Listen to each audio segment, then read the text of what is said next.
Hello my YouTube family, अस्सलाम वालेकुम। कैसे हैं आप सब? आई होप आप सब लोग बहुत अच्छे होंगे, स्वस्थ होंगे, मस्त होंगे, अपनी लाइफ को एंजॉय कर रहे होंगे। अल्हम्दुलिल्लाह मैं भी अच्छी हूँ। तो ये सुबह सुबह का टाइम था, नाजी को लेकर ना मैं बाहर जाके खड़ी थी थोड़ा उसको दिखाने के लिए, क्योंकि रो रही थी। तो यहाँ पे ना काफ़ी लोग गुजरते थे, खेत वगैरह जा रहे थे, हमारे घर के पीछे रहते हैं, तो वो नाजी को देखकर बातें करने लगे थे।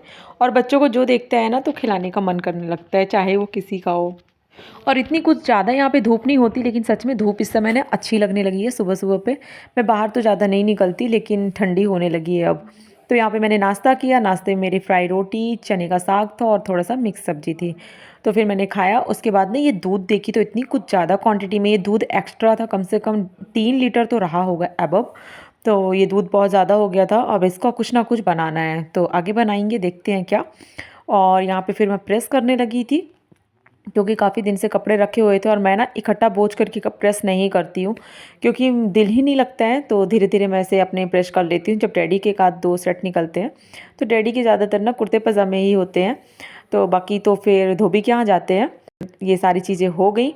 और फ्रेंड्स, इस समय ना मेरी आवाज़ आपको थोड़ा डाउन लगती होगी, क्योंकि किसी टाइम भी मुझे एलर्जी हो जाती है और मुझे ना ज़ुकाम हो जाता है। तो मेरी आवाज़ सबसे ज़्यादा चेंज होती है, उस चीज़ को आप लोग इग्नोर कीजिएगा, बताना बस ज़रूरी है। और नाजी का देखिए सेटअप लगा हुआ है। तो नाजी इसी तरीके से कुछ उसको खिलाना पिलाना होता है ना, तो उसको इसी तरीके से ट्राईपॉड पे सेट करके मोबाइल रखना होता है, फिर वो खाती है। तो इस टाइम पे इसको मैं सिर्फ वीडियो दिखा रही थी, जिससे थोड़ा सा ये रोए ना, क्योंकि इसकी मम्मा ना इसको छोड़ के बाहर चली गई थी, तो ये बहुत रो रही थी। और फ्रेंड्स, इस समय बच्चों के लिए भी बहुत ठंडी हो रही है। तो ये शाम का वक्त था और यहाँ पे बन रही है चाय। तो ये ब्लैक टी है, आप देख सकते हैं। इसमें अभी दूध पड़ेगा, उसके उसके बाद ये चाय बन के कंप्लीट होगी। तो फ्रेंड्स, यहाँ पे फिर मैं नाजी को थोड़ा सा ना घुमाने के लिए बड़ी अम्मी के घर आ जाती हूँ। तो बाजू में है, यहाँ पे बड़ी अम्मी की बेटी लेके उसको बैठी थी।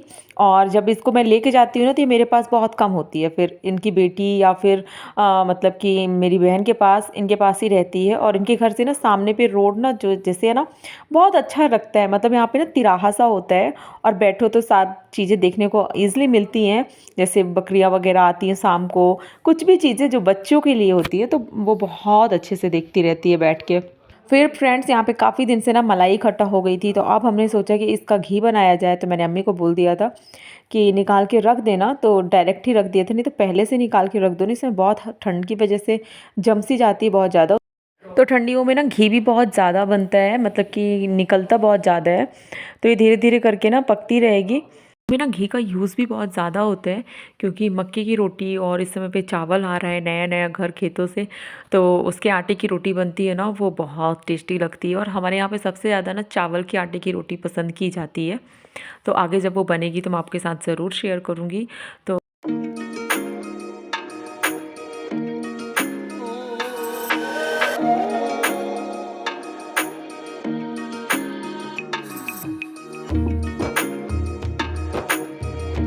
और नाजी बार बार यहाँ पे आ रही थी, तो मैं तो नाजी की अभी क्लिप नहीं ली हूँ।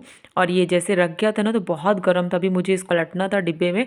और इस टाइम पे मैं नहीं पलट पा रही थी, क्योंकि मैं नाजी को ना एक हाथ से पकड़ रही थी और वो बार बार ना इसमें पैर मारने की कोशिश कर रही थी। तो एक बार तो ऐसे हुआ था कि मेरे हाथ से ही थोड़ा सा ना गिर गया था घी, लेकिन कोई बात नहीं, नाजी जली नहीं थी, अच्छी बात ये थी। फिर मैं इसको किसी कदर ना इसको बाहर की। जब ये बाहर हो गई थी, उसके बाद फिर मैं अपना आगे काम की थी। तो ये डिब्बा है, इस डिब्बे में मैंने घी भर के रख दिया है। और फिर जो यूज़ के लिए होता है वो अलग बॉक्स होता है, ये स्टोर के लिए होता है। तो यहाँ पे नाजी के लिए ना ये ऑयल बना के रखेगी। तो ये ऑयल बच्चों की मसाज के लिए बहुत अच्छा होता है, हर एक चीज़ के लिए अच्छा होता है। तो इसमें थोड़ा सा लहसुन की कलियाँ हैं, हींग है, अजवाइन है और मेथी दाना है। तो आप लोग के घर में भी ये सारी चीज़ें की जाती होंगी, बच्चों के लिए बहुत ज़रूरी होता है। फिर इसको ना बॉक्स में भर के रख लो, तो काफ़ी दिन तक यूज़ होता है, क्योंकि मेरी बड़ी वाली बहन जो है ना, वो भी ऐसे ही करती थी। तो फ्रेंड्स, यहाँ पे ना खेतों से आई हुई थी, खेत से लेके आई हुई थी साग। तो इस समय पे खेतों में हमारे बहुत मतलब साग निकलती, तो हमारे खेत की तो नहीं है, हमारे यहाँ पे जितने खेत होते हैं ना आसपास, तो वहाँ पे पहले जो लग जाती है वो साग चने का निकल रहा है। तो ये इतना सॉफ्ट था और इतना टेस्टी बनता है ये वाला साग। मैं आपको दिखा रही हूँ, इसे ना वैसे मतलब मुट्ठी पे ऐसे करके ना मैं बंद कर ले रही थी, तो पूरी मुट्ठी पे आ जाती थी, ऐसे सॉफ्ट होती है ना। तो ऐसी साग की क्वालिटी होती है। तो बहुत अच्छे से अम्मी ने बोला इसको तुम अच्छे से धुल लो।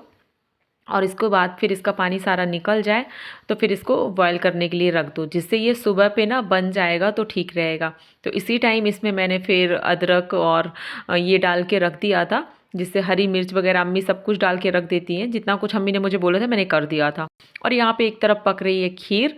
तो खीर बहुत आज पकाना है क्योंकि ना दूध की क्वांटिटी ज़्यादा थी और बस बनने के बाद इतना हो कि बस यूज़ आ जाए बस।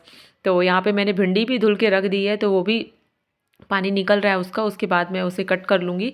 और यहाँ पे बन रही हैं रोटियाँ। तो रोटियाँ बनना स्टार्ट हो गई हैं। और फ्रेंड्स, आप लोग यहाँ पर आ गए हैं तो वीडियो को लाइक कर दीजिएगा, चैनल को सब्सक्राइब कर दीजिएगा, बेल आइकन प्रेस करने के साथ जो भी मेरे व्यूवर्स न्यू हो और जो पुराने हो तो लाइक कीजिएगा और कमेंट ज़रूर कीजिएगा, क्योंकि हम लोगों की बहुत मेहनत होती है इस समय पे ठंडियों में ब्लॉग बनाना, हर एक चीज़ करना, दिन भी बहुत छोटे होते हैं, सारी चीज़ें मैनेज की जाती हैं। तो फिर यहाँ पे ना उस दिन मेरे खालू आए हुए थे। तो खालू आए थे तो फिर खालू से मेरी बात भी हो रही थी, खालू बीच बीच में बातें कर रहे थे और यहाँ पे मैं अपना काम कर रही थी। यहाँ पे सारी चीज़ें तो बन गई थी, लेकिन मेरी अम्मी की फरमाइश थी, हाथ से रोटी बनाते हैं ना मोटी वाली, वो खाना था अम्मी को। तो अम्मी के लिए फिर मैंने वो रोटी बनाने की तैयारी फिर करूँगी अभी, और आपके साथ दिखाऊंगी कैसे मैं बनाती हूँ। तो यहाँ पे एक तरफ ना खीर भी पक रही है, और खीर ऐसी है कि उसमें ना साइड साइड में जितनी भी मलाई लग रही थी मैं उसे अच्छी तरीके से निकाल दे रही थी, जिससे उसका टेस्ट ना बिल्कुल रबड़ी टाइप में आएगा। और वाकई में बहुत अच्छी खीर बनी थी। तो थोड़ा थोड़ा देर में मतलब मैं क्लिप ऐड कर रही थी, और अब देख सकते हैं इस तरीके से मलाई हो रही थी। और अम्मी ने बिल्कुल समझ जाइए कि छोटी सी कटोरी में ना, मतलब कि आधी कटोरी से भी ज़्यादा, सॉरी आधी कटोरी से भी कम अम्मी ने चावल यूज़ किया था। बल्कि मैं जब बहुत ज़्यादा दूध था ना और उसमें चावल पता ही नहीं चल रहा था कि चावल है, तो मम्मी से बोल रही थी अम्मी इतना कम चावल। तो अम्मी ने बोला हाँ तुम्ही ने तो बोला था कि कम चावल रखना है। तो मैंने बोला अम्मी आपने तो बहुत कम रखा है, लेकिन अम्मी ने ठीक किया था। और नारियल मैंने ज़्यादा क्वांटिटी में डाली है, क्योंकि डैडी को मेरे ना ये वाली कटी नारियल का टेस्ट बहुत अच्छा लगता है, इसलिए तो मैंने कुछ ज़्यादा ही कट कर ली थी। और फ्रेंड्स, यहाँ पे इस टाइम पे मेरी रोटियां बनना शुरू हो गई हैं। और क्योंकि चने का साग अम्मी उस दिन भी बनाई थी, तो फिर अम्मी को ना चने के साग के साथ ये वाली रोटी बहुत अच्छी लगती है। तो मेरे से जैसे बनती है ना मैं वैसे बनाती हूँ। अब देख सकते हैं उनका ना जो कॉर्नर होता है, उसकी जो बॉर्डर होती है, हाथ से मैं कुछ ना कुछ उसको थोड़ा थोड़ा खींच खींच के बढ़ाती रहती हूँ, मैनेज करती हूँ कि गोल सी बने। और लास्ट में थोड़ा बहुत करके मैं बना ही लेती हूँ। ये है कि खाने की काम आ जाती है और दिखने में भी ठीक रहती है। ऐसा नहीं रहता कि ये रोटी मतलब कोई भारत का नक्शा हो। तो मैं ट्राई करती रहती हूँ, और ये रोटी हमारे यहाँ पे बहुत पसंद की जाती है। तो इसमें ना मेरा हाथ दर्द देने लगता है बनाने में। लेकिन मैंने इतनी बनाई थी कि अम्मी भी खा ली थी और मैं भी खा ली थी। लेकिन उस दिन चटनी नहीं थी, चटनी होती तो और अच्छा लगता। तो आप लोग के घर में ये वाली रोटी बनती है कि नहीं बनती बताइएगा। और आप लोगों से बनाते किससे आती है ये भी बताइएगा। मेरी बहन मेरे को बोलेगी बड़ी वाली, जब भी मैं ये रोटी बनाऊंगी, हाँ हाँ तुमसे ना थोड़ा गांव वाले काम सारे आ जाते हैं, जो काम किसी से नहीं आता ना वो काम तुम सारे कर लेती हो। और ऐसा नहीं होता है वो कभी ट्राई नहीं करती इसलिए, बाकी अगर ट्राई करेगी तो इतनी अच्छी कुकिंग करती है माशाल्लाह से, उससे भी आएगा। लेकिन मुझे हमेशा वो टोक देती है। और जब अम्मी को खाना होता है तो अम्मी मुझसे बोलती है या फिर अम्मी ही बना लेती हैं। तो चावल वगैरह की तो नहीं बना पाती, रियल है। लेकिन जो गेहूं के आटे की रोटी होती है वो थोड़ा बहुत मैं बना लेती हूँ। तो आप लोग मेरा मजाक मत बनाइएगा कि मतलब बहुत बड़ी कोई बात है, लेकिन नहीं बड़ी बात तो नहीं है। लेकिन हम लोग ये ज़्यादा नहीं बनाते ना, तो इसलिए हमसे नहीं आती है। क्योंकि सबके घरों में ना ऐसे कुछ काम होते हैं जो बड़े ही करते हैं, जैसे कि अम्मी बना लेती हैं। तो फ्रेंड्स, आज का ब्लॉग आप लोगों को अच्छा लगा होगा। अगर अच्छा लगा हो तो भी बताइएगा, नहीं लगा हो तो भी कमेंट कर दीजिएगा, क्योंकि इसमें कोई बुराई नहीं है।